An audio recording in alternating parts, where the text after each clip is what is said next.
Salve, minha gente! Como é que tá aí do outro lado? Tudo jóia? Tudo beleza? Mais um episódio do nosso Tudo Vira Podcast. Mais um dedo na política hoje, hein? O último episódio que nós tivemos foi mais um cultural, que foi o Célio Turino. Foi fantástico, né? Você que já assistiu aí sabe disso. E hoje temos o privilégio aqui de mais uma figura emblemática da nossa cidade, principalmente no campo acadêmico. São Carlos, que é uma cidade privilegiada no campo acadêmico. O nosso convidado, eu gosto sempre, você que está acostumado já a nos assistir, sabe que eu gosto muito de falar um pouco da biografia do convidado antes de apresentá-lo e mostrar para vocês, né? E então, esse nosso convidado de hoje, ele tem uma vida acadêmica muito marcante na cidade. Depois ele vai me corrigir. Primeiro eu vou falar as coisas aqui. Se eu tiver errado, não foi isso, é quase isso. Ah, tá certo, foi isso mesmo. Ele foi um dos primeiros diretores, o presidente do DCE. Se não foi o primeiro. Ele foi o cara que teve a incumbência, quando a UFSCar foi entregue à população, de hastear a bandeira da inauguração da UFSCar. Por enquanto acho que eu estou certo, ele está balançando a cabeça afirmativamente. Vai vendo. Ele foi aluno, lógico, então, nessa época. Ele chegou aqui exatamente em 1970, quando esse aqui estava nascendo, e a UFSCar estava sendo entregue à nossa cidade. Ele veio para cá para estudar. Eu só tô na dúvida da cidade de origem dele. Eu leio alguma coisa, mas acho que não está correto. Lá está escrito que ele nasceu aqui. Não nasceu aqui. Acho que ele veio lá da capital, ali da Taboão, alguma coisa ali. Isso, né? Eu acho que é isso, hein? Porque eu já entrevistei ele uma vez lá na rádio, lá no Araci, na RCA, e eu tô tentando lembrar de quando eu entrevistei daquela vez algumas coisas, e a memória ainda tá boa. Eu acho que ele é de Taboão da Serra, se eu não estiver enganado. Ele nasceu no dia 27 de fevereiro de 1950. Tá um rapaz, tá firme, cara. Quem me dera, a hora que eu chegar nesse ponto aí, quero estar assim. Tomara que eu esteja. Fiquei feliz de vê-lo como estou vendo. Foi reitor da UFSCar. Chegou a ser reitor da UFSCar. Vice-reitor e depois reitor. Depois o senhor corrige aí se estiver errado alguma coisa. E também, por fim, nessa carreira aí, prefeito de São Carlos. Eu estou falando para vocês, apresentando para vocês hoje no nosso Tudo Vira Podcast, do senhor professor, doutor Oswaldo Batista Duarte Filho, ou simplesmente o Barba. Foi nosso prefeito entre 2008, foi eleito em 2008, assumiu em 2009, foi até 2012. Na época ele venceu com aproximadamente 43 mil votos, um pouquinho mais que isso, chegando perto de 44 mil votos. Tentou a reeleição na eleição de 2012. Olha como que as coisas são interessantes na política e no futebol. Eu gosto de comparar muito os dois. 4 anos antes, ele teve 43 mil votos. Tudo bem, em 4 anos você vai falar para mim, mas em 4 anos aumenta a população. Verdade, aumenta. Mas veja só, ele ampliou a votação dele, praticamente ele teve 10 mil votos a mais do que na primeira eleição. Mas não se reelegeu, né? Veja como que são as coisas. Política e futebol só termina futebol a hora que o juiz ergue o braço, e a política a hora que sai lá a última na urna lá, o último voto, cara, não adianta, né? Vi de 2000 que o professor Newton Lima foi eleito prefeito a primeira vez e ganhou por 128 votos de diferença do ex-prefeito Danhone de Mello. Olha isso, para uma cidade como São Carlos, 128 votos, naquela época acho que era equivalente a uma urna, para vocês terem noção das coisas. Mas é isso, está aqui conosco hoje professor Barba, uma pessoa que eu tenho um profundo respeito, sempre acompanhado da sua esposa, dona Cidinha, que é uma pessoa também que eu tenho um carinho, um respeito muito grande. Fez um trabalho magnífico como primeira-dama lá também, na parte social. E o prefeito Barba deixou marcas positivas. Acho que todo político tem lá suas marcas positivas. Eu gosto de falar das coisas positivas. Ele deixou marca positiva na habitação, ele deu alguns passos importantes na parte da habitação. Plano diretor, acho que foi agora que estão mexendo em plano diretor de novo, salvo engano da minha parte. Antes de voltar a mexer em plano diretor, acho que a última vez foi no mandato dele, que se mexeu em plano diretor na cidade, que é um negócio super importante. Ele incentivou muito, como um pesquisador, a era digital na cidade. A coisa fez assim, ó, subiu feito uma nave da NASA lá, a parte digital, principalmente na área da educação em nossa cidade. Então ele vai falar de tudo isso daí e mais um pouco, vai ser aquele bate-papo gostoso que você, que já conhece o Tudo Podcast, já sabe. Obrigado, professor Barba, uma honra, um privilégio tê-lo aqui. Fiquei muito feliz do senhor ter aceito o convite. E vamos falar um pouquinho para a galera que gosta de assistir o Tudo Vira Podcast, dessa sua história brilhante em São Carlos. Antes de mais nada, queria agradecer o convite, viu, Ângelo? Sempre um prazer muito grande poder conversar com você, com os seus seguidores aqui Tudo Vira Podcast. Tudo Vira Podcast, isso é importante. Eu estive na rádio, no programa com você. E sempre é um bate-papo muito agradável. Você Obrigado. é uma pessoa muito especial. Muito obrigado. Deixa eu corrigir só uma coisinha lá, tá que vendo? você falou. Eu falei tá que eu tinha uma coisa errada. Eu não nasci em Taboão da Serra, eu nasci em Pinheiros, que é um bairro. E depois fui para Taboão da Serra com 12 anos. É isso. E tá depois vim para São Bateu na trave e Carlos, passou na risca. Passou ali, mas você tem uma boa memória. E depois que eu saí da prefeitura, também fui secretário nacional de Ciência e Tecnologia para Inclusão Social em Brasília. Com a presidente Dilma. Dilma, fiquei praticamente 3 anos em Brasília como secretário nacional. Então, mas estamos aqui para conversar. E hoje, o que está fazendo de bom? Curtindo a vida? Estamos mais Precisa também, né? Eu acho que também já contribui bastante, né? Então, hoje eu acompanho, obviamente, as coisas, ajudo naquilo que eu acho que é importante. Ajudei o Newton aí nessa última eleição. Fui um dos coordenadores do programa de governo dele. Estou aguardando a resposta dele para vir para cá. Tô sabendo que você fez um convite para ele também, né?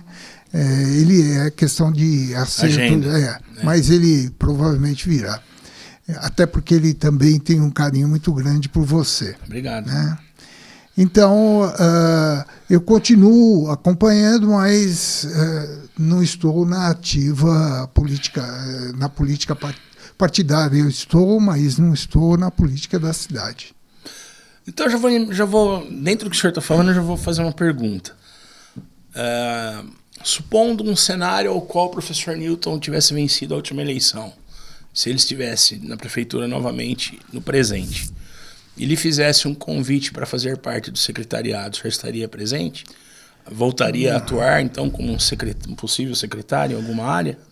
Olha, o Ângelo, é muito provável que o convite ocorreria e o que o senhor aceitaria? Muito provável, né? Até porque eu tenho uma relação muito próxima com o Newton. A parceria de vocês é muito forte. Nossa, nós voltamos para cá, eu voltei para ser professor aqui, a convite dele, inclusive, né? Que tem uma historinha até engraçada, porque eu me formei e fui para São Paulo. E fui trabalhar no Instituto de Energia Atômica, lá na USP. E comecei a fazer pós-graduação na Escola Politécnica da USP, que era o que tinha mais próximo, inclusive na área de engenharia química, que era meio mais próximo da engenharia de materiais, que era muito novo, não tinha pós-graduação na área. Não era forte como é hoje. E aí conheci o Newton fazendo pós-graduação também. Ele também tinha feito a poli e estava fazendo pós. E aí, conversando, ele não sabia direito da onde que eu tinha vindo. E estávamos eu e um colega meu, que é o Zé Renato, que se formou comigo, estava no mesmo caminho. E aí ele pergunta para a gente, ele tinha sido contratado na UFSCar para montar a engenharia química. Aí ele fala se eu e o Zé Renato não gostaríamos de vir para ajudá-lo. E aí ele fala assim, não, eu fui contratado por uma universidade nova do interior, mal ele sabia que a gente tinha saído daqui, né? E aí nós voltamos aí como professores para ajudar a montar a engenharia química. Isso aí em 1977. Olha só, e o tempo passa, né? Pois é. Parece que foi ontem, né? Parece, Passa mas já muito faz rápido, tempo. né? Faz tempo. E família, professor? Como começou a construir a família aí com a dona Cidinha? Posso perguntar isso, né? Nós temos... Pouco tempo juntos, né? Pouco tempo, 52 anos de casado, né? Já? Olha que coisa. Parabéns. Mais 7 de namoro ainda, hein? Praticamente 60 anos juntos. Pois é. Nós começamos a namorar com 15 anos de idade. Então, éramos bem jovens. E eu acho maravilhoso, vocês dois sempre juntos. Não. Nós somos inseparáveis. É a minha grande companheira, minha paixão. Que bacana, maravilhoso. Parabéns para vocês. Muito legal isso, acho maravilhoso. E a carreira política indiretamente já foi começando ali na própria UFSCar, no centro acadêmico, né? No diretório acadêmico, no DCE. Quando nós viemos para cá... Diretório acadêmico, o centro acadêmico é o adversário, né? Era o caso. Mas quando nós viemos para cá para estudar, a UFSCar era uma universidade muito pequena. Estava nascendo, né? Estava nascendo, então eram 100 alunos só. Nossa! Né? 50 alunos de engenharia de materiais e 50 de licenciatura em ciências, que era um curso que nem existe mais hoje. E veja a comparação, hoje nós estamos falando de uma universidade que tem quase 20 mil alunos. Olha isso, diferença, hein? E a universidade era uma fazenda, né? Então as coisas eram muito adaptadas, né, para o comecinho ali. As dificuldades eram grandes. Não tinha... Pra você ter uma ideia, Ângelo, nem o ônibus ia lá no campus. Puxa vida. O ônibus parava ali onde era onde era o frigorífico ali, que hoje é o SAMU. Ali. Ele parava ali, aí a gente tinha que ir a pé, atravessar a estrada, ir pelo eucalipto para chegar lá e assistir a aula. E onde que era a aula? Eram as instalações da fazenda que foram adaptadas. Então, as salas de aula eram... Seria mais ou menos onde hoje, mais ou menos? Deixa eu ver, hoje está na área da educação, só na parte de baixo, onde você tem no entorno ali da bandeira. Ali? Não, do outro lado. Para cá. Tá. Então, próximo ao campo de futebol ali, mais ou menos. Isso. Ali você tinha 2 coelheiras que foram adaptadas, viraram sala de aula. E um pouquinho mais abaixo, na frente do banco, tem um predinho comprido, assim, sim, antigo. Ali era um estábulo que foi adaptado e virou os laboratórios. Ali tinha laboratório de química, física, foi ali que nós Essas duas assistimos. Então eram duas salas de aula. Duas salas de aula. Podia ter ficado preservado até hoje para mostrar. Eu imagino que uma delas acho que ainda tem alguma coisa lá Mas eu acho que deveria ficar uma espécie de... se preservou alguns prédios ali, né? Mas para mostrar, né? Para a geração atual, galera, foi aqui que tudo começou. Onde é a reitoria, do lado ali onde hoje funciona a parte de RH da universidade, ali era a Casa da Fazenda e que virou administração. Era o que tinha. Então, e gado solto. Nossa. Né? Não tinha uma lanchonete, não tinha nada. Acho que o pessoal falava, peraí, eu estou fazendo engenharia ou agronomia? Era muito engraçado. Então, chegava no intervalo, a gente não tinha como comer, não tinha nada. E aí a comunicação ficava precária, porque não tinha um sistema de comunicação. Aí instalaram uma corneta, que nem essas de parque, onde no intervalo tocava música e dava os recados ali. Sei. Então, aí tipo depois, igual em praça, né? Super interessante. Coreto. Aí depois apareceu uma senhorinha vendia salgadinho, aí foi indo. Olha Aí depois se fez uma lanchonete, aí começaram as construções de prédios ali, né? Então foi indo devagar, mas foi crescendo. A USP, nesse meio de tempo, a Escola de Engenharia já tinha 17 anos, aproximadamente. A Escola de Engenharia já ela é da década de 40. 53 que ela foi entregue, aí, né? Professor Teodoro de Souto. Então, mas aí o pessoal da USP já não começava a tirar sarro de vocês, na época? Vocês são os coitadinhos. Nessa época... o caso era super ativo, porque nós estamos falando do começo da década de 70, época de ditadura, né? E então, o caso era uma referência de resistência, o caso era uma potência, né? E aí eles, no começo, queriam tutelar a gente, né? Como se fosse filhotinho. Tal. Isso. Mas aí o pessoal falou, não, nós vamos criar o nosso centro acadêmico aqui. Só que a época já não permitia nem centro acadêmico, então tinha que ser diretório e vinculado à estrutura da universidade. Então, no começo, ele nasceu assim, porque não tinha alternativa. E eu fui eleito o primeiro presidente. Então acertei. Acertou, fui o primeiro presidente do DCE. E aí começamos a atividade, inclusive, mais política da própria universidade, reivindicar melhoria nas condições, mesmo na questão do curso, que Engenharia de Materiais era um curso pioneiro, né? E a gente não tinha muita clareza do que seria esse curso. Então, nós ajudamos também a consolidar pioneiro a ideia. Nisso também, então. Foi muito interessante. E isso fez com que a gente pegasse muito amor na universidade, porque a gente cresceu junto ali, né? Então, a minha vida é muito ligada a esse crescimento da própria UFSCar, porque eu acompanhei o nascimento dela, né? Então, outro dia até participei de vez em quando eles me convidam para alguma atividade dessas. A UFSCar está completando 55 anos, por exemplo, esse ano. Então, já participei de algumas solenidades. Então, para mim, é motivo de muito orgulho.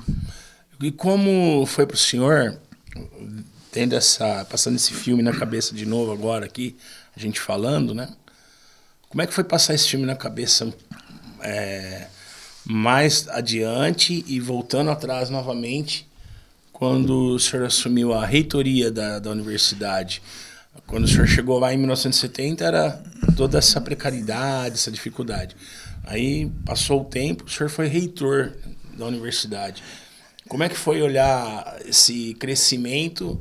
O senhor foi reitor em 2004, é isso? Eu fui de 2000 a 2008. 2000 a 2008. Então, 30 anos depois, praticamente. O quanto que a universidade cresceu? Foi rápido o crescimento, na sua visão? Foi. Em 30 anos, o que o senhor começou lá e o que o senhor pegou como um gestor? Eu sempre tive, além de atuar politicamente, tanto com a questão de quando estudante, depois quando professor, também pela UFSCar, Associação dos Docentes, a gente trabalhou muito para democratizar a universidade, ajudar a criar os órgãos colegiados que não existiam na universidade. E mesmo o começo da UFSCar não tinha nem reitor. né? Isso. Era um responsável ali, né? O primeiro reitor foi o Gurgulino, reitor Gurgulino, que veio, era de Rio Claro, ligado à Unesp. Foi o primeiro reitor, uma pessoa muito querida. Depois ele saiu, inclusive, da UFSCar e foi reitor de uma universidade internacional coordenada pela ONU, né? Ele era um cara bem legal. E aí foi... quando antes de eu ser reitor, nós sempre brigamos muito para que a própria universidade pudesse escolher o seu dirigente, né? Porque sempre acreditamos era que... Era aquela lista tríplice que ia era lá para Brasília. Era sextupla. Então, você tinha que escolher 6 nomes, né? Para encaminhar para o MEC. Para encaminhar para o MEC. E isso, na época da ditadura, era escolhido aquele que se afinava com o sistema. Era muito cumprido. Direcionado. Muito direcionado.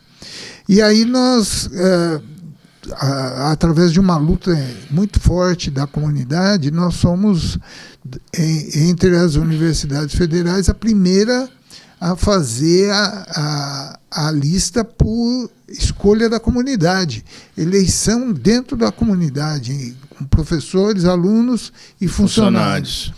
E aí elegemos o primeiro reitor escolhido assim, dentre essa lista, que foi o professor Munir, que era um professor da USP, mas também professor na UFSCar. Munir Rashid. Era um professor de resistência dos materiais, da engenharia de materiais. Aí depois conseguimos eleger o professor Sebastião, o vice do Munir era o Sebastião Cury. Aí elegemos o Sebastião, o vice do Sebastião era o Newton, foi eleito o Newton depois. O senhor foi vice do Newton? Não, era o Zé Rubens, foi vice do Newton. Aí foi eleito o Zé Rubens e eu era vice do Zé Rubens. Tá. Aí eu fui eleito e eu fui o primeiro reitor a ter 2 mandatos, a ser reeleito. E aí depois de mim veio Targino, né? E até aí, chegar até hoje aí. Hoje é a professora Bia, né? Professor, qual que é a diferença de ser um gestor de uma universidade pública tão grande que é uma UFSCar? É lógico que não tem nem como a gente querer comparar o espaço geográfico de uma universidade com o espaço geográfico de uma cidade. Porém, a carga orçamentária me parece que é muito equivalente e a responsabilidade lá é grande. Como que é a diferença, assim, tecnicamente, em geral, de gerir uma universidade e gerir uma cidade? E dentro da universidade, o senhor tinha que fazer a gestão em torno dos docentes, dos funcionários e dos alunos. São 3 coisas completamente diferentes, eu sei. Mas é muito diferente a forma de administrar? De trabalhar. De trabalhar e também de atender ali, Não, é bem diferente, né? Primeiro que na universidade os problemas são mais focados, né? Está muito ligado à questão da educação, à pesquisa, ao ensino. Então, os problemas estão muito relacionados a essa temática, né? Mas, por outro lado, também é dinâmica, né? A universidade tem uma demanda constante, né? Mas o poder da caneta, por exemplo, é mais limitado do na universidade que na prefeitura. Porque ali o senhor está limitado ao ministério, ao presidente. Você vai demandando para cima, né? Claro que você tem um orçamento aqui, mas ele é muito mais engessado, né? Então já vem meio direcionado, né? Tá. Mas é uma experiência fantástica para de administração pública, né? Porque é muito diferente a administração pública da administração privada, né? Na administração pública você só pode fazer aquilo que está escrito que você pode fazer, né? E na privada... Você depende de um conselho, no máximo. Você pode fazer o que você quiser, né? Desde que você... Conselho tá ali da empresa, né? Tem lá os conselheiros aqui lá. Não, lá na, ali não, ali você tem que seguir o que está na regra. É o que está escrito. Se você sair fora, você corre sérios riscos, né? Então é bem diferente. E é uma grande escola de administração. Foi para mim, eu acredito que para o Newton também, a administração universitária. Na cidade, a gente tem uma diversidade muito grande de problemas. E a resolução desses problemas, a sua decisão, ela é exigida com muita rapidez. Então, cada 15 minutos, você está resolvendo um problema distinto do anterior, dos outros. As coisas vão chegando e você tem que decidir, porque é você que decide, tá certo? Então, na universidade você trabalha com colegiados, o processo é um pouco mais lento, né? É profundo, importante, mas é um pouco mais lento. Na cidade, não. É pabuf, você tem que responder. Então, é muito mais dinâmico na cidade. E como é que foi a tabelinha do período que o senhor exerceu a prefeitura? E aí o senhor foi eleito em 2008, né? Ficou até 2012. Nesse meio de tempo, acho que foi 2010 que o professor Newton se elegeu deputado, né? Foi isso? Foi. Como que foi essa sintonia do prefeito aqui ter um deputado tão bem enlaçado como vocês são até hoje, né? Facilitou muita coisa, foi um pouco difícil porque era o primeiro mandato dele como deputado federal. Como que foi esse processo? A época era outra, né? Os deputados, eles não tinham, na época, grandes autonomias e recursos, né? Que detém hoje. Que nem tem hoje. Hoje as emendas, na realidade, os deputados têm um orçamento quase que equivalente ao de investimento do governo. Né? E com obrigações do executivo de liberar o dinheiro e executar, quer dizer, é completamente diferente. Na época, era um valor relativamente pequeno e também não era de execução obrigatória, né? Então, tanto o parlamentar quanto quem reivindicava as emendas, os recursos, tinha que batalhar muito para conseguir que esse recurso chegasse, né? E isso foi muito importante porque tanto o Newton se dedicou a isso, eu também conhecia, transitava muito em Brasília, porque tinha sido reitor. Além de ser reitor, eu fui presidente da Andifes, que é a Associação dos Reitores das Universidades Federais. Então eu conhecia muito os bastidores de Brasília e sabia os caminhos. Além de saber o caminho, a gente sabia fazer projeto. Porque se você não faz projetos, você não consegue captar recurso. Antigamente você ia lá com o pirizinho, pedia, vinha o cara fazia um favorzinho e te dava um dinheiro. Já na nossa época, isso já tinha mudado. O governo do Lula mudou isso, né? Então passou a ser obrigatório o projeto. E aí você disputava esse projeto com todos os prefeitos que faziam projetos, independentemente de partido político, né? O Lula foi sempre muito republicano, então a gente tinha que fazer bons projetos. E isso a gente aprendeu bastante na universidade. e que nos ajudou bastante para fazer bons projetos e conseguir, com isso, captar recursos e liberar esses recursos. E aí o Newton ajudou muito na liberação desses recursos, na captação de recursos para a cidade. Isso foi muito, muito importante. Esse espaço que nós utilizamos aqui, vocês viram quando chegaram, é um espaço cultural, né?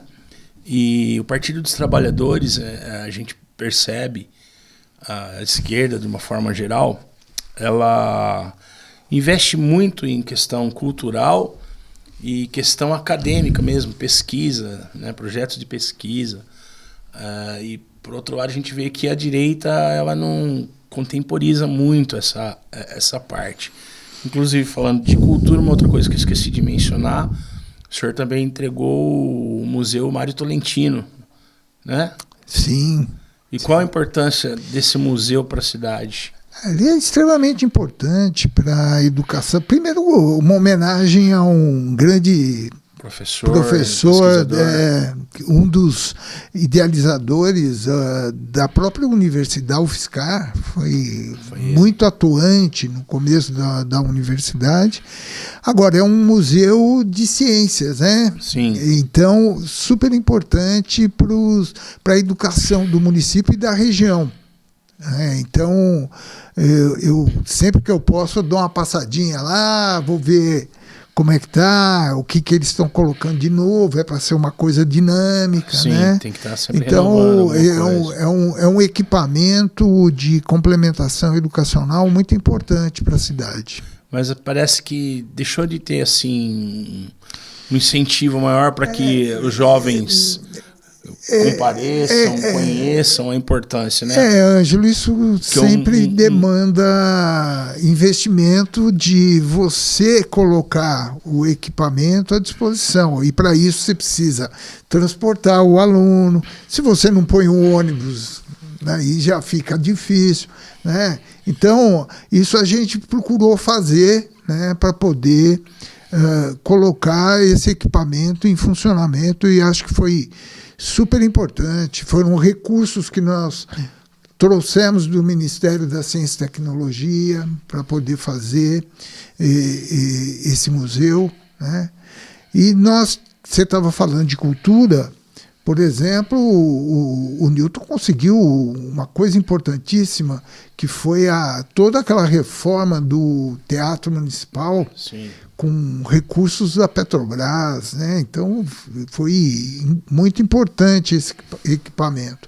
E nós ganhamos, eu fico muito lisonjeado, um prêmio na área da cultura como a 9ª cidade que mais investia em cultura no Brasil.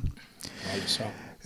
Se você imaginar que nós temos 27 capitais, nós investíamos mais que muitas capitais de estado. Um lugar para um país que tem mais de 5 mil municípios. Não é pouco, né? Então, isso aí para mim é uma questão muito legal, muito importante, né? Também na área você estava falando do desenvolvimento da parte digital. Fomos a 5ª cidade também mais digital. O senhor foi premiado, acho que 3 anos consecutivos, né? Eu fui premiado como prefeito inovador durante os 4 anos. 4 anos.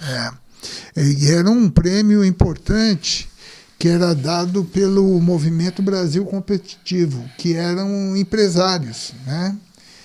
Ganhei também um prêmio dado que acho que nem sei, foi a primeira vez que a Fiesp deu um prêmio para prefeitos que faziam mais com menos, ou seja, eles mandaram aqui, todos esses prêmios, eles vinham, ficavam 15 dias na cidade para ver se os dados batiam com o que eles tinham, né?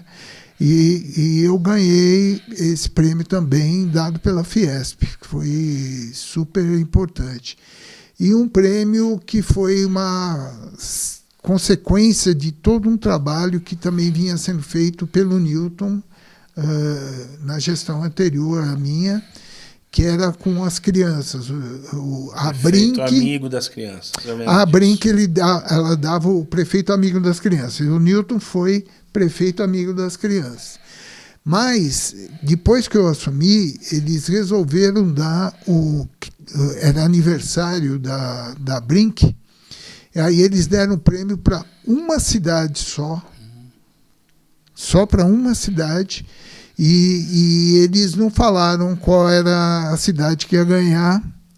Foi um evento assim muito emocionante em São Paulo, num hotel enorme lá na Marginal. Eles convidaram, insistiram para que fosse tal. Aí, quando eu entrei, a cidade que ganhou esse prêmio foi São Carlos, né? Olha que bacana. E eu fiquei assim, eu quase desmaiei ali, porque eram 2.000 empresários. Puxa vida. E os caras de pé aplaudindo. Foi assim, uma coisa muito emocionante. Então, eu acho que e isso era uma consequência de todo esse trabalho que já vinha sendo feito pelo Newton em relação às crianças, e que a gente deu continuidade e acabamos ganhando esse prêmio. Professor, eu sei que o senhor falou agora há pouco que as dinâmicas mudaram bastante, né? Suponhamos, se fosse o senhor que estivesse hoje, o senhor como prefeito de São Carlos hoje, não tivesse sido eleito naquela época, hoje, presente, teria assim mais facilidade hoje com a dinâmica de implantar uma parceria muito mais estreita com uma UFSCar, por exemplo, na área da saúde, que a gente sabe que saúde sempre é um problema para qualquer gestor. A demanda sempre é grande. Esse sistema SUS aí, que até os gringos vêm para cá, fica maravilhado. Nossa, mas saúde de graça, né? Tal. Mas sempre tem demandas. Porém, eu considero que São Carlos é privilegiada de ter uma UFSCar e se fortalecendo cada vez mais na área da saúde, com os cursos que lá são oferecidos, inclusive a própria medicina, né? Que é um pouco mais recente. Mas hoje, teria, sim... comparando da época que o senhor foi prefeito lá, de 2009 a 2012, para hoje, para o presente, burocraticamente falando, hoje seria mais fácil implantar uma parceria com uma UFSCar dentro dessa área da saúde para melhorar ainda mais o atendimento da população nessa área?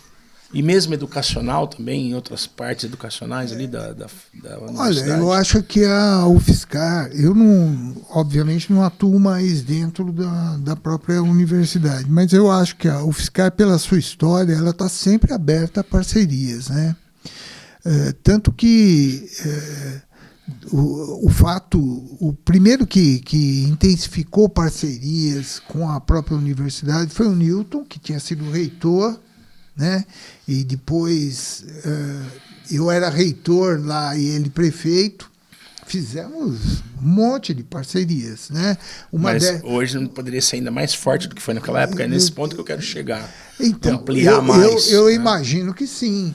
Eu imagino que sim. Até porque a história já mostrou que esse tipo de parceria é um sucesso para todos, né? É um sucesso para a universidade. É muito importante na formação dos seus alunos. Exato. E tal. Para o gestor e para a população, principalmente. E muito importante para a cidade. Então, para você ter uma ideia, a parceria que eu fiz como reitor e o Newton como prefeito é o curso de medicina que eu criei, e o Newton criou o hospital. O curso de medicina veio na sua gestão? Na minha gestão. Então, eu criei mais a medicina. Uma conquista. Eu criei a medicina e o Newton e a medicina, isso tudo conversado com... Planejado. Planejamos. E fomos no MEC juntos, né? Porque você, para criar uma medicina, você precisa ter um hospital, uma estrutura, né? A Santa Casa ainda era bem... não tinha uma estrutura. O que tem hoje. Então isso dificultaria. Aí precisaria de um hospital. E eu falei para o Newton, Newton, o orçamento da universidade não comporta um hospital, e se eu criar um hospital universitário, ele vai sugar o orçamento da UFSCar e isso vai prejudicar a própria universidade. Ele falou, não, essa parte eu toco, né? E aí eu falei, então eu crio a medicina. E aí criamos... Foi aí que o governo federal criou a EBSER, então? A EBSER veio depois. Esse hospital, ele era municipal. Tá? Então o Newton criou o hospital,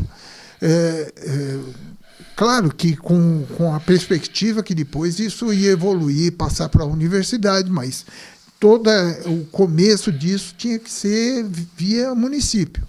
E o Newton topou esse desafio, aí eu criei então a medicina, e aí ele fez o primeiro módulo do hospital, aí depois quando eu assumi a prefeitura, eu construí o segundo módulo, e aí foi avançando.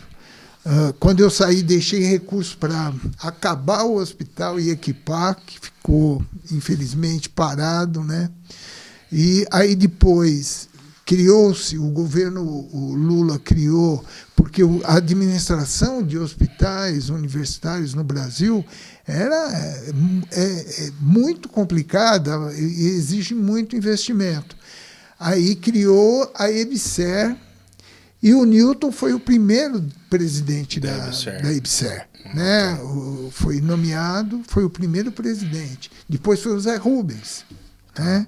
Então, que começou a estruturar todo o sistema de hospitais universitários, que hoje é um sucesso no Brasil inteiro, né? E agora a gente espera a conclusão do hospital, porque... Recentemente teve um mutirão lá que foi muito bom, né? Sim, mas agora o Lula colocou no PAC para acabar. Então, hoje ele está com 70 leitos, vai chegar nos 212. Muito bom. Então, vai ser um grande hospital vai ser de referência como a Santa Casa. Para a região, então. Regional. Ele vai ser isso vai ser muito importante, porque nós vamos ter dois equipamentos importantes de saúde para a cidade, né? A Santa Casa, que já é hoje uma grande referência, e o hospital, né? Mais hospital particular, Unimed. Sim, e tal. Sim. Eu acho que nós vamos ter um salto no atendimento de saúde da região. A USE, verdade, bem lembrado. A USE fui eu também. Foi com o senhor? Foi eu que fiz inteirinha a USE. E numa época que era difícil de conseguir os recursos, era tudo meio picado. Consegui construir a USE, que é um equipamento de suporte para a área da saúde importantíssimo. A USE, para quem não sabe, de repente, né? É como se fosse uma espécie de centro de especialidades dentro da universidade, não é isso? Ela é focada principalmente na reabilitação. Mas, né? Várias especialidades, né? É unidade de saúde escola, né? Ela atende a população, atende pelo SUS, né? Referenciada, e é importantíssimo para a formação dos estudantes da área de saúde. Né? Que está crescendo cada vez mais na UFSCar, né? Vai crescendo e é uma referência, né? A área de fisioterapia da UFSCar sempre foi uma referência nacional, né? Sim. Então hoje você tem a área de lá atuando, você tem medicina, porque agora a medicina está lá, mas enfermagem, fisioterapia, terapia ocupacional, psicologia, todos eles atuam ali. Então é um equipamento importante de atendimento para a população. Por isso que eu estou falando que seria muito importante a gestão municipal ampliar, né, essa parceria, aproveitar isso para fortalecer, né? Nós fizemos isso bastante, tanto eu quanto o Newton, até porque a gente sabia o potencial e o que a universidade poderia oferecer para a população de São Carlos. Quer ver uma outra coisa? Por exemplo, transporte. Aí é mais para a USP, mas a USP em São Carlos tem lá engenharia de transportes. O transporte, o trânsito, na minha concepção, na minha opinião, né, como cidadão, acho que o senhor vai aprovar a minha opinião, eu acho que teria que ter feito uma parceria mais forte ali, uma proximidade com a USP. E ali tem professores conceituados e referenciais nacionalmente na área do transporte, Então, que poderiam ter sido, de repente, aproveitados. Essa mudança que teve aí do transporte municipal, né, a mobilidade, enfim, aqui, não foi usado. Pegaram o FGV, né, para fazer. Né? Na realidade, né, o Ângelo, nós tivemos o Newton fez uma parceria com a USP, até porque o secretariado do Newton na área de transporte era um dos grandes especialistas. Não era o Coca. Não era o... Ai, como é que ele chama? Tinha o professor Martus, que era arquiteto. Então, eram vários. Estava o Carlos Martins. Carlos Martins também arquiteto. Mas tinha um que era especialista, não lembro o nome dele, de transporte. E eles fizeram bolaram um novo sistema. E o Newton tentou implantar esse sistema, foi boicotado. Né? Esse sistema, e que era um sistema radial, você teria uma estação de transbordo e esse aí sistema você que está aí, ele é obsoleto. É completamente obsoleto. É né? obsoleto. Você não... E o pouco que evoluiu se desmontou, né? Para você ter uma ideia, ainda na minha administração, nós implantamos um programa chamado Bus Alert. Olha, nós estamos falando em 2010. Estamos em 2025. Onde os deficientes visuais, eu lembro disso. Eles tinham um programa que eles, através do celular, ele sabia onde estava o ônibus dele, que hora que ia chegar. A hora que o ônibus parava, o motorista tinha sido avisado já pelo sistema que naquele ponto estava o senhor Ailton, que era deficiente. Ele parava, abria a porta, falava: Ailton, entra. Ajudava ele a entrar no ônibus. Sumiram com isso. Verdade, sumiram mesmo. Isso aí virou era um referencial na época. Referencial. Saiu na televisão, fantástico e tal.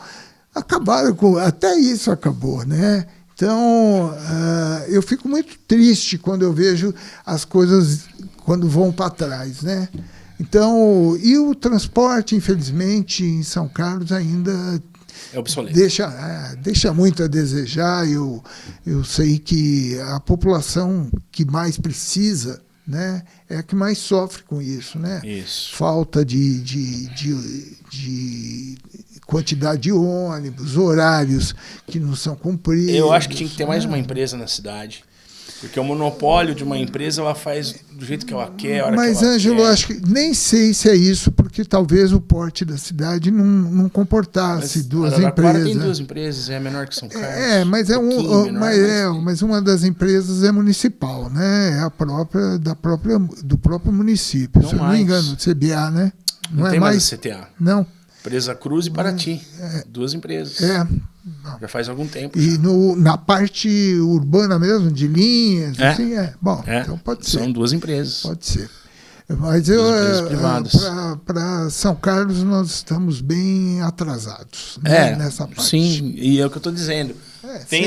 Eu sempre bato nessa tecla, né, que São Carlos tem a faca e o queijo na mão e não sabe aproveitar o que tem dentro do próprio quintal ali, deixa desperdiçar. Vê as parcerias importantes que foram feitas. A estação de tratamento de esgoto, parceria com a USP.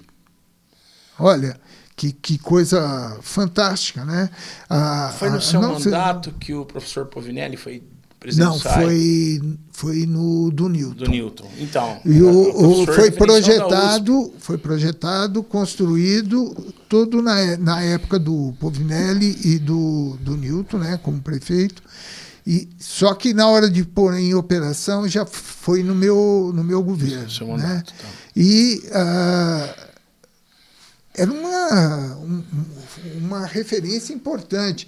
A cidade de São Carlos não tratava 1 mililitro de esgoto, né? E a gente, já só com a entrada em funcionamento da estação, passamos a tratar 85% do esgoto. Depois fizemos as estações, já no meu governo, elevatórias, passamos a tratar 100%. E de vez em quando agora eu passo na beira do rio, às vezes um mau cheiro, né? Tem alguma coisa errada aí, não é verdade? Verdade. Com uma estação de tratamento de esgoto que nós temos, a rede que nós temos de captação. São Carlos é uma cidade que praticamente tem 100% de captação do esgoto, né? E tem coisa que não está funcionando direito, né? Porque sentir mau cheiro na cidade é uma coisa do passado. Na tua época de prefeito, o incentivo ao esporte, como que foi? O que foi mais marcante? Nós trouxemos, por exemplo, o Milton Laio era extremamente ativo. Palco de vários. Então, era a seleção brasileira de vôlei feminino. Basquete, a seleção brasileira de futebol de salão. O gol número 300 do Falcão foi feito aqui. Né? Então, a gente tinha uma atividade... Jogos regionais, né? No seu mandato e no mandato do professor Newton, São Carlos foi campeão de jogos regionais, né? Sediamos jogos. Isso, sediaram duas vezes, né? Então, a gente dava um valor muito grande, né? Reformamos os ginásios que a gente tem aí nos bairros, né, foram reformados, né, então era uma coisa importante, porque faz parte. Se você, às vezes as pessoas reclamam, não, porque a meninada não tem o que fazer. Não, o esporte é fundamental para isso, então você tem que dar as condições para que eles possam se desenvolver, né? Então, foi legal. Eu vou fazer uma pergunta aqui que eu fiz lá na RCA, vou fazer aqui de novo. A RCA já foi e agora a gente está aqui hoje. O senhor e o professor Newton são dois perfis, assim, totalmente diferentes. O senhor a gente vê como um paizão, conciliador, calmo. O Newton é um trator, né? Se eu tiver errado, pode corrigir, né? E como que era ali para o senhor, como prefeito, na hora de chamar a secretariada lá, fazer reunião com todos os secretários, e quando tinha que puxar a orelha de algum secretário, dar um feeling ali para ele? Eu fico imaginando, não sei, eu não consigo imaginar o senhor um cara alterado, um cara sisudo. Talvez, em algum momento, chega uma hora que ninguém é de ferro, lógico. Mas acho que mesmo numa reunião ali muito séria com o secretariado, acho que o senhor sempre foi essa postura serena, né, calma. Como que era esse bastidor? Não, são personalidades diferentes, né? Mas com objetivos muito semelhantes. Né? Vira um ponto de equilíbrio. É a forma que você acha para chegar no seu objetivo. Né? O Newton sempre foi um cara mais explosivo e cobra com vigor.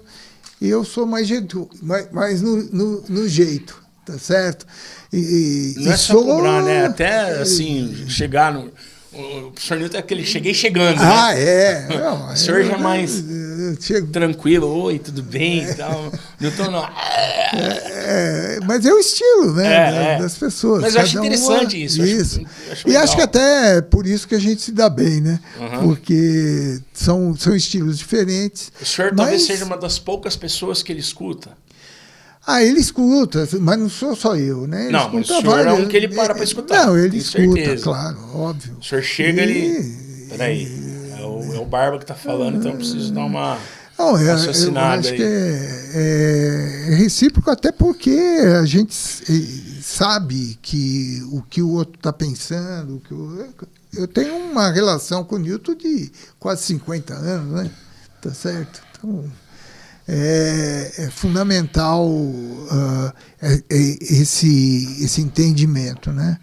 E o Newton ele é esse mesmo, é um tratorzão, né? E eu gosto mais com um jeitinho, né? E persigo isso. Então, mas também pisou na bola comigo, eu perco também as estribeiras, mas eu não consigo ver isso. Mas eu, de vez em quando também me exalto. Mas são raros os momentos, né? Até porque as pessoas elas acabam respeitando a gente quando você respeita ela, tá certo? Então, eu sempre cobrei e sempre tive bons resultados disso. Eu vou ter que fazer uma pergunta que eu não vou aguentar para a senhora. Ela está fora do... gente, para quem não sabe, a dona Cidinha, esposa do professor Barba, está aqui conosco, está aqui do ladinho, aqui quietinha. Mas eu tenho que perguntar para ela, porque eu lembro que teve coisa marcante. O que foi mais marcante, se a senhora quiser chegar aqui até para falar, ou fala daí mesmo, não sei se vai... Ô, Lê, capita o que ela falar de lá? Não capita? Tá, então vem aqui pertinho da gente. Quer que eu pegue a cadeira aí, senhora? Eu pego aqui. Bem rapidinho que eu vou perguntar. Porque teve sua participação também. Então é interessante a gente falar. Qual foi o momento mais marcante para a senhora, como primeira-dama, no Fundo Municipal de Solidariedade? Eu não tinha experiência nenhuma, né? Não tinha? Nenhuma. Mas como que foi essa experiência? Foi legal? Então, foi muito boa, marcante, de crescimento. E eu falo que eu tive assim, acesso a todas as secretarias. Então, eu trabalhei com todas as secretarias e todos me acolheram. Então, tudo que o fundo fazia, secretarias estavam junto comigo. Então, acho que isso, para mim, foi muito marcante. Mas, assim, de realização, a senhora lembra algum fato, assim, puxa, isso aqui eu vou levar comigo? Foi esse momento aqui... Da minha passagem como primeira-dama e presidente do Fundo Social, é o momento mais marcante para mim. Tem algum? Eu acho que é um pouquinho de cada um, né? Porque não foi assim, eu não atuei só no caminho. Então, ficou muito fracionado. Tá. Então, todos eles foram ótimos, né? Porque em todos eu tive resultados. Então, não ficou aquela coisa ligada num ponto. Mas, assim... com relação a você teve aquele ajuda de cadeirantes, você conseguiu uma quantidade enorme de cadeira de roda, de cadeirantes, de aparelhos para deficientes, né, bengalas, aparelhos para pessoas com deficiência física. Então isso eu consegui, isso foi marcante mesmo. Marcante. Sim.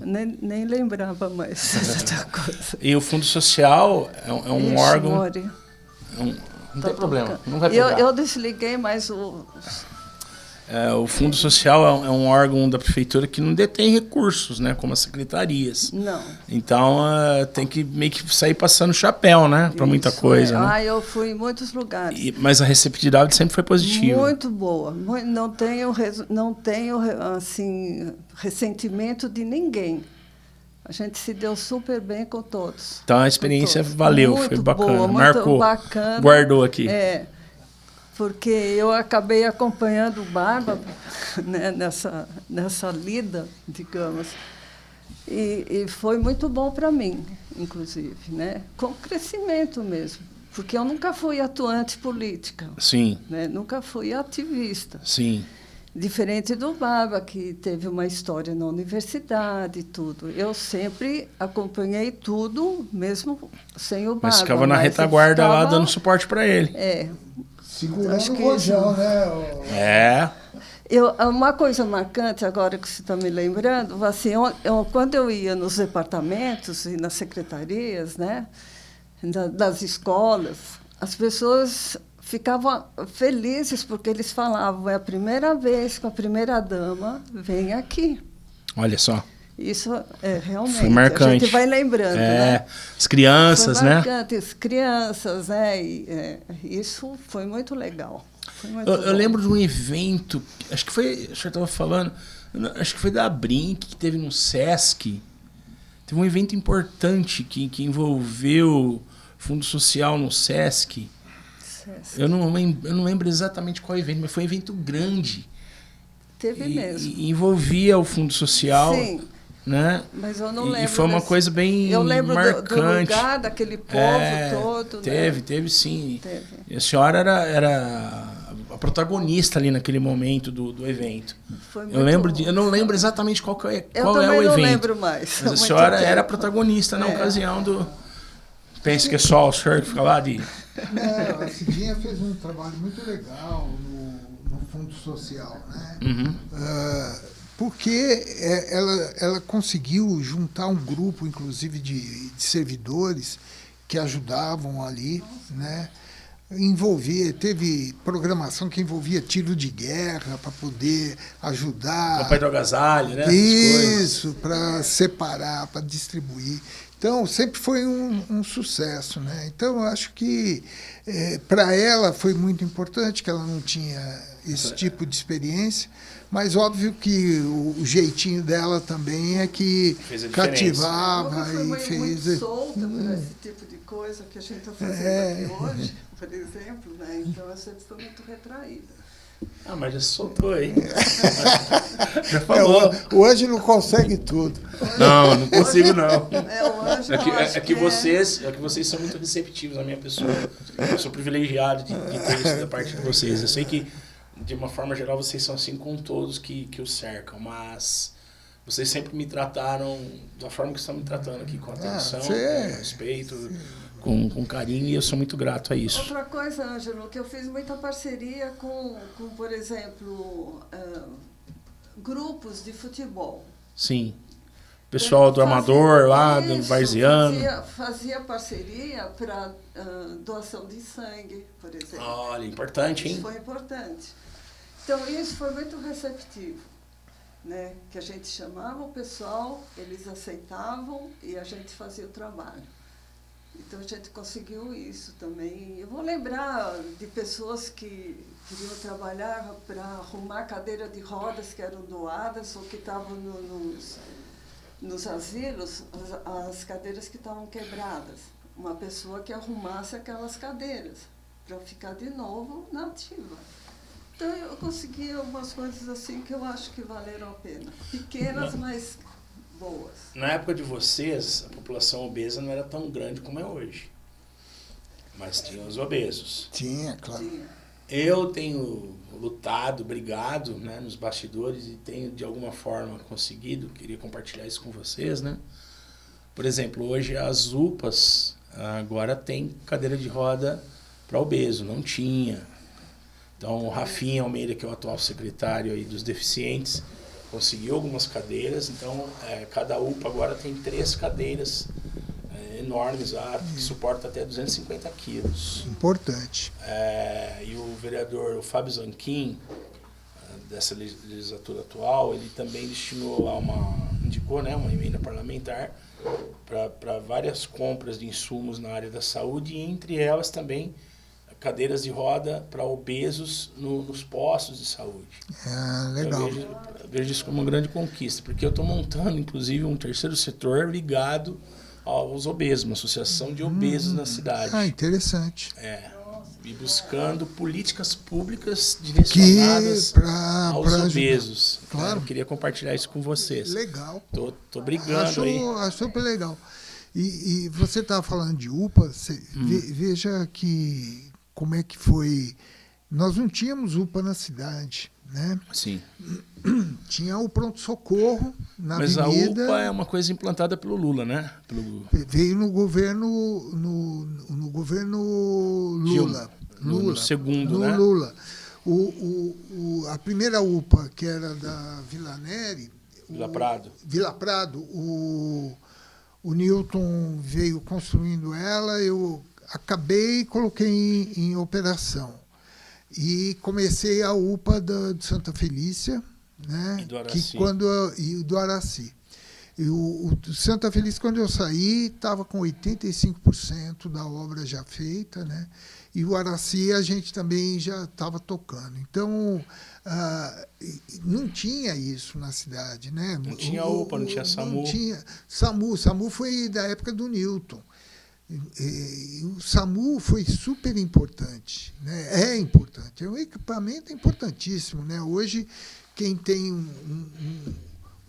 um incidente sabe que pode contar. Muito legal aquelas motolances, elas agilizam. A motolance já é da minha época, né? Foi o lançamento. O ministro era o Padilha, que hoje tá de voltou. Novo. Né? O Padilha gosta de São Carlos, né? Gosta, ele gosta muito da gente, sempre procurou ajudar, né? E andou destinando coisa aí também já para a saúde. Vai vir agora um acelerador de elétrons para Santa Casa, que é um equipamento de ponta para tratamento de câncer. São Carlos vai se tornar referência. Vai ser uma referência. Só esse equipamento são 10 milhões de reais e está autorizado para estar em processo de importação. Então, vai ser um avanço para o tratamento de oncologia. Embora o equipamento que já tenha na Santa Casa já eu mesmo já utilizei ele, né? Um excelente equipamento. Aquele departamento de oncologia vinculado, acho que tem vínculo tanto com a Santa Casa quanto com a prefeitura. Ali próximo à Santa Casa, onde fica ali o Dr. Orlando Rato, ali o pessoal dele. Foi no seu mandato ou no mandato do Newton que teve essa... Porque tem ligação com a Secretaria da Saúde, né? A Secretaria da Saúde encaminha os pacientes de São Carlos que não optam em ir para Jaú ou para Barretos, que são mais referenciais, fazer tratamento por aqui. Tem um centro, né? Um centro oncológico. Mas eu não sei Ou foi em outro governo? Não foi no seu? Não está na minha cabeça isso. Não está no seu radar no momento. Não está, não. Mas eu fui um usuário. Eu tive câncer de próstata, né?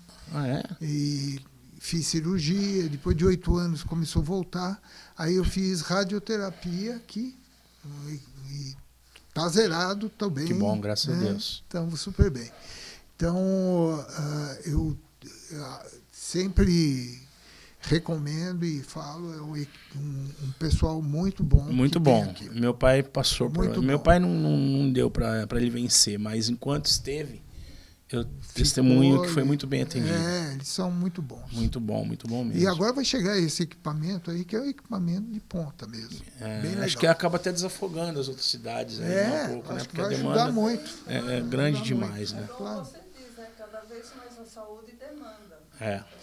Isso aí é uma coisa que não tem fim, né? Quer dizer, a demanda ela sempre vai acontecer na área da saúde. Então, mesmo que você construa um equipamento novo, uma UPA, você vai continuar tendo demanda, porque os tratamentos vão se modernizando. Mas precisa disciplinar a população também como saber utilizar. Isso tem que ser constante. Isso aí precisa. As pessoas confundem o UBS, o SF. Porque você tem uma sequência para poder não sobrecarregar.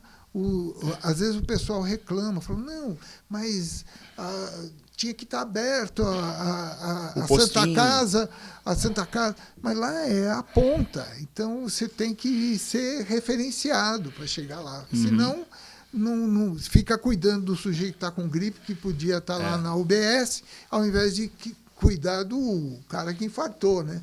Tá certo? Então, mas isso, é parte de um processo.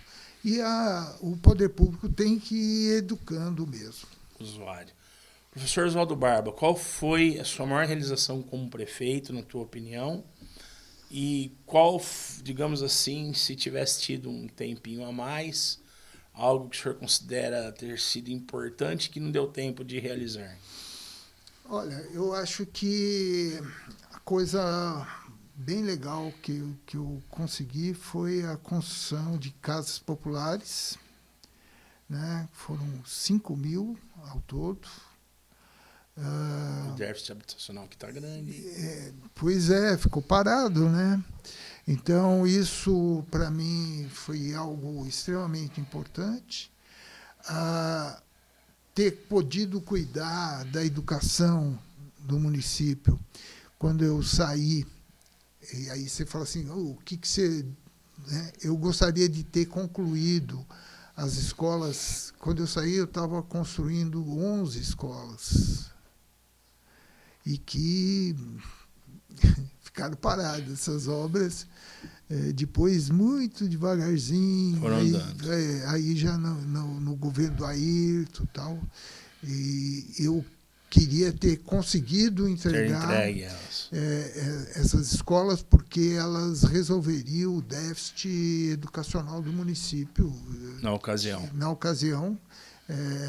Escola e creche, né? Creche também. Eram 12. Um aparelho muito você imagina, importante. 12, né, equipamentos educacionais. Então, para mim, a minha tristeza foi não ter conseguido concluir isso.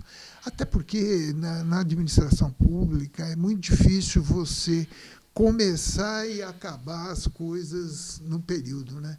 Entre você projetar, conseguir dinheiro, aí fazer as licitações, para depois, se for uma obra, isso ser construído, dificilmente você consegue fazer em 4 anos, né? Então, você acaba deixando para o governo seguinte. Deu né? alicerce, né? Mas eu acho que é isso. E, para a gente fechar, ano que vem, eleições, qual que é a expectativa? São Carlos o Partido dos Trabalhadores lança candidatos próprios para a Câmara Federal, para a Lesp, vai fazer dobradinha com o Edinho, que é certeza que o Edinho vai ser candidato a federal. Que eu tenho certeza, aí o Newton deve sair para estadual. Estadual. E o Newton tenho certeza que vai ser um excelente deputado para São Carlos e região. Né? O Newton faria dobradinha, então, talvez com o Edinho ele tem uma proximidade com o Paulo Teixeira. Paulo Teixeira. Paulo Teixeira é um deputado importante, hoje ministro também, né? E sempre tem apoiado muito São Carlos. Né? Então, e o Newton tem uma proximidade muito grande com ele.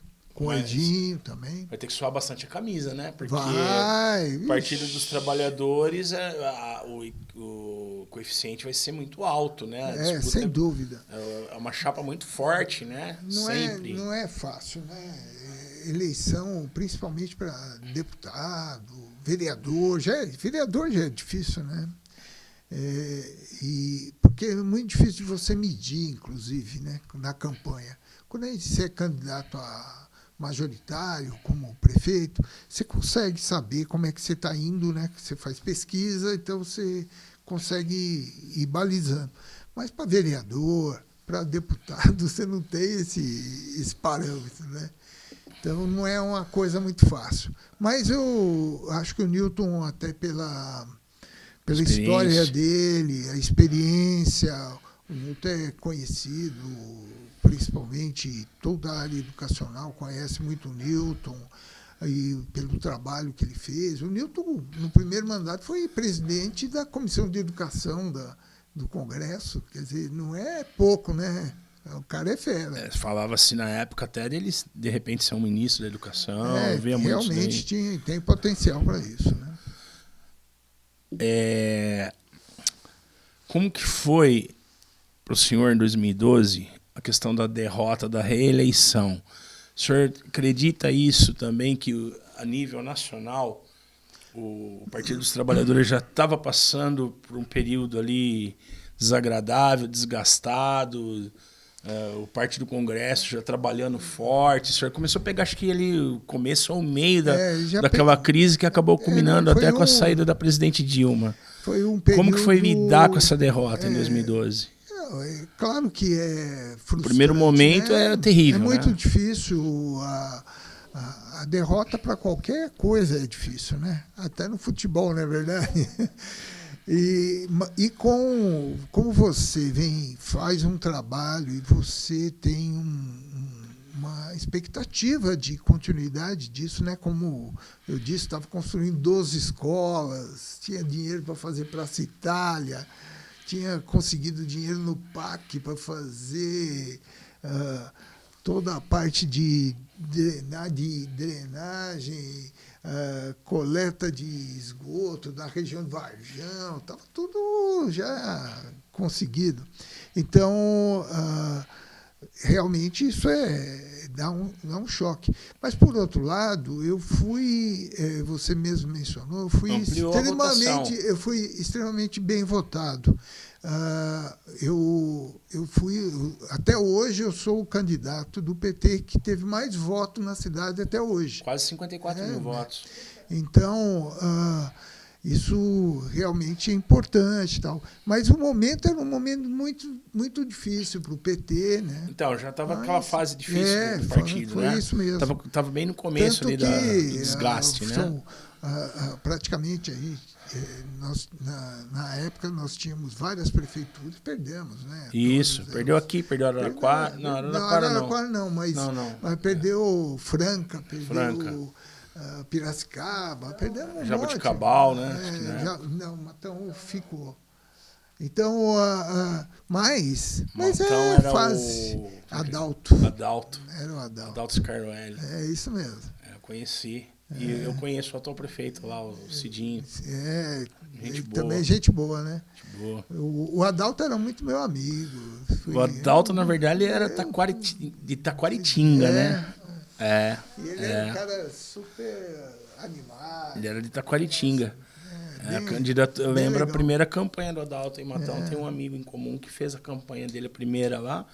Ele, é igual o Newton, foi aqui também, né? Veio do nada, assim. Era uma figura desconhecida e, de repente... Subiu, né? Subiu e fez boas administrações. Foi um negócio assim, lá em Matão, eu lembro desse detalhe aí. Né? Legal. Então é isso. Eu só não falei que esse trabalho que eu fiz em Brasília foi super interessante também, porque depois que eu saí perdi a eleição e tal, aí eu fui convidado pelo ministro da Ciência e Tecnologia para assumir uma secretaria, que é uma secretaria no Ministério de Ciência e Tecnologia, tinha 4 secretarias. E essa secretaria que cuidava de ciência e tecnologia focada na inclusão social. Então, como eu tinha sido reitor, então, onde se desenvolve ciência e tecnologia. E como prefeito incentivou essa inclusão digital, né?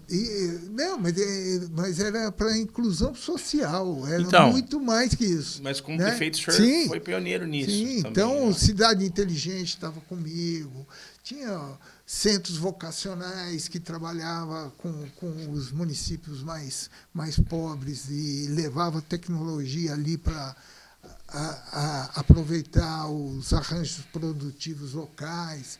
Então, foi uma experiência muito legal. Eu fiquei 3 anos lá, fui o secretário que mais tempo ficou, né? Porque essas coisas rodam muito. E era a minha secretaria, era a secretaria que tinha mais funcionários dentro do Ministério. Então, foi um cargo bem importante que eu ocupei, que me deu muito prazer em poder implementar as políticas ali. Foi muito legal. Que bom. Algo que eu deixei de perguntar, que o senhor acha importante ser colocado aí? Como eu sei que você vai me convidar de novo para vir uma outra vez... Quando quiser. Aí nós continuamos a conversa. Quando o senhor quiser, a senhora também quiser. Você sabe que... Vocês estão em casa. Para nós... Eu queria parabenizar você por esse trabalho. Obrigado. Porque ver assim, né, fazer um comentário, né, um documentário assim, com uma pessoa, a história viva... Sim. Isso é importante. É o que eu tenho tentado fazer com todos que vêm aqui. Seja da política, da música. É o que eu tento fazer, porque eu estou focando, na verdade, tem muitos jovens que nos assistem. Então, eu costumo dizer que vocês, né, os personagens que vêm aqui, dentro da linguagem tecnológica que o jovem usa, vocês são ícones para eles, né? Poxa, o cara tá ali, o que eu vou fazer da vida? O que eu vou ser? Para onde que eu vou? O que eu faço? Então, cada um que passa por aqui tem um legado importante que pode impulsionar um jovem que está nos assistindo. Claro. Pô, eu vou tentar ser igual esse cara aí. Eu quero ser igual esse personagem que está sendo entrevistado pelo Angelão. Essa é a ideia. Não, eu acho importante trazer a história da pessoa. E às vezes, não é só o político, tem o ser humano por trás disso, eu acho que eu sempre procurei ressaltar que você não precisa nascer em berço de ouro, né? Não. Então, eu sou de família super humilde e na realidade, você precisa ter oportunidade, né? E essa oportunidade você tem que abraçar quando ela aparece. E muito está focado na educação, né, Ângelo? Exato. Quem consegue, se dedica na educação, através da educação, ele aumenta a sua chance de sucesso. Né? É a oportunidade que o Dagoberto está me dando aqui na comunicação, que além da música, a comunicação é outra paixão que eu tenho. O Dagoberto me chamou e falou, eu preciso de alguém para apresentar um podcast. Quer pegar? Falei, na hora, vou perder essa oportunidade? Não vou. E ele me dá essa liberdade, isso que eu acho legal, né? O Alexandre também. Vocês viram aqui, eu não venho com pauta engessada, não venho com pauta pronta. É tudo espontâneo. Conversa. É um bate-papo, é isso mesmo. É uma resenha, né? Então tem essa liberdade também, e por incrível que pareça com isso, eu vou desenvolvendo a minha comunicação também. Para mim é importante, para mim é muito bom. Né? Até para o meu futuro próximo aí na minha formação, vai me ajudar. Você é um advogado. Logo, se Deus quiser. Você já é um bom comunicador. Né? Você consegue fazer as perguntas, você consegue tocar a conversa, isso é legal. Né? E não é um negócio travado, né? Isso, antigamente o comunicador tinha que ser aquele cara, boa noite, tudo bem com você? Hoje não, né? Hoje a comunicação é a comunicação. É isso mesmo. Então, privilégio. Tá bom. Muito obrigado, professor. Obrigado a você, Ângelo. Sucesso aí sucesso na sua empreitada. Tá obrigado bom? mesmo. E vou estar à disposição quando você quiser conversar sobre qualquer outro tema, estou à sua disposição. Tá bom? Joia. Obrigado mesmo. Um abraço. Gente, hoje tudo virou podcast, tudo vira podcast com o ex-prefeito de São Carlos, Oswaldo Barba. Figura importante para a cidade, deixou o seu legado enquanto gestor da cidade. E é importante para aqueles que, de repente, não conheceram, não sabem dessa história. Além do prefeito, essa história, a trajetória dele acadêmica. São Carlos, como eu disse na abertura do programa de hoje, do episódio de hoje, São Carlos é uma cidade privilegiada no campo acadêmico. Então é importante que esses acadêmicos tenham essas oportunidades que a população lhes oferece de serem gestores e trazer toda a expertise que eles têm dentro da academia em benefício da população, porque muitas vezes o pesquisador ele fica muito na teoria.